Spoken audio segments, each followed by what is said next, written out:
আমরা যদি চাই এই এলাকায় একটা গাঁজাখোর থাকবে না, একটা টেন্ডারবাজ থাকবে না, একটা চাঁদাবাজ থাকবে না, কারো বাপের ক্ষমতা আছে এই জায়গায় থাকতে পারে? কেউ পাবে? প্রশ্নই আসে না। এলাকার সবাই এক হন এবং মসজিদগুলো এত অসাধারণ সিস্টেম আল্লাহ দিয়েছে। মসজিদগুলো গেলাম, নামাজ পড়লাম, আসসালামু আলাইকুম, আরে বাবা ঠিক আছে, এটা তো হইলই। মসজিদগুলোর কাজ কি ছিল?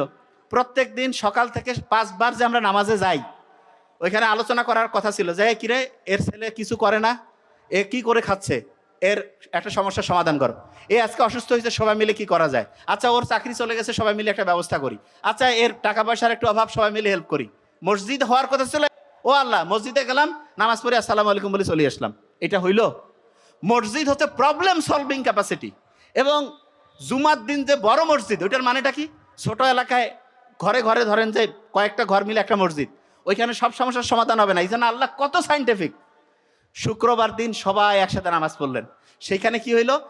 ওই এলাকার ওনার সমস্যা, ঠিক আছে আমরা হেল্প করি, ওই এলাকার ওনার সমস্যা আমরা হেল্প করি। ইসলাম কি অসাধারণ জিনিস দেখাই দিল। আর মসজিদের মধ্যে যে আমরা কোনো প্রবলেম সলভিং আলোচনা নাই। আমি আমার আব্বাকে বলি যে আব্বা তোমরা এলাকার যারা গাঁজাখোর ধান্দাবাজ এগুলো নিয়ে একটা দিন প্রোগ্রাম করো কেন? আমার নিজের আব্বা হ্যাঁ কয় এগুলা তো পুলিশের কাজ। আমি বলছি কিসের পুলিশের কাজ?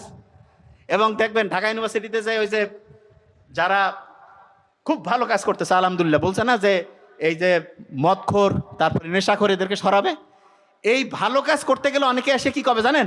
ভাই এটা তো ওনাদের কাজ না, এটা হচ্ছে পুলিশের কাজ, অমুকের কাজ। এরা হচ্ছে সবচাইতে বড় নিমকা শয়তান।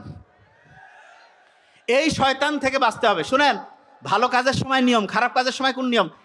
পুলিশ যদি কাজ করতো, বিভিন্ন কারণে পুলিশ কাজ করতে পারে না, পুলিশের সাথে আমার তো কথা, আমার নিজের মধ্যে আছে তো অনেক বন্ধু বান্ধব, কয় দোস্ত কি কাজ করবো? উপর থেকে কয় যে সারি দাও, এ কয় সারি দাও, ও কয় যে ভাই একটু দেখো স্যাক্রিফাইস করো। তাহলে কি করলে ভালো হয়? জনগণ যখন সবাই মিলে একসাথে নামবে। আমরা যদি চাই এই এলাকায় একটা গাঁজাখোর থাকবে না, একটা টেন্ডারবাজ থাকবে না, একটা চাঁদাবাজ থাকবে না, কারো বাপের ক্ষমতা আছে এই জায়গায় থাকতে পারে? কেউ পাবে? প্রশ্নই আসে না। এলাকার সবাই এক হন এবং মসজিদ কমিটিরও তো সমস্যা আছে। কি সেটা বলি? সুদের ব্যবসা করে ধান্দাবাজ বানিয়ে দিছে কমিটির চেয়ারম্যান। কেন রে বাবা, টাকার কি এত অভাব পড়ছে? হ্যাঁ আছে না? এবং আমি আমার আব্বাকে বলি যে আব্বা তোমরা বিভিন্ন জায়গায়, আমি বললাম যে কয় যে এখন ভালো হবে। আচ্ছা ভালো হয়েছে? কচ্ছে যে ভালো বানানোর জন্য খুব চেষ্টা চলতেছে। আমি বলছি ভালো বানানোর জন্য মানে কি চেষ্টা? কয় যে ওকে পদ দিলে সে হচ্ছে একটা মসজিদ কমিটির পদে আছে, এই জন্য খারাপ কাজ ছাড়বে। আমি কই যে এরকম খারাপ কাজ ওই ছাড়তো তাহলে ইবলিশ শয়তান আল্লাহর সাথে ছিল, ফেরেশতার সাথে, শয়তানি ছাড়ছে হয়? ইবলিশ শয়তান কোন জায়গায় ছিল? শয়তানি ছাড়ছে? এই কথা কন না কেন? বুঝেন না আমি কি বলতেছি?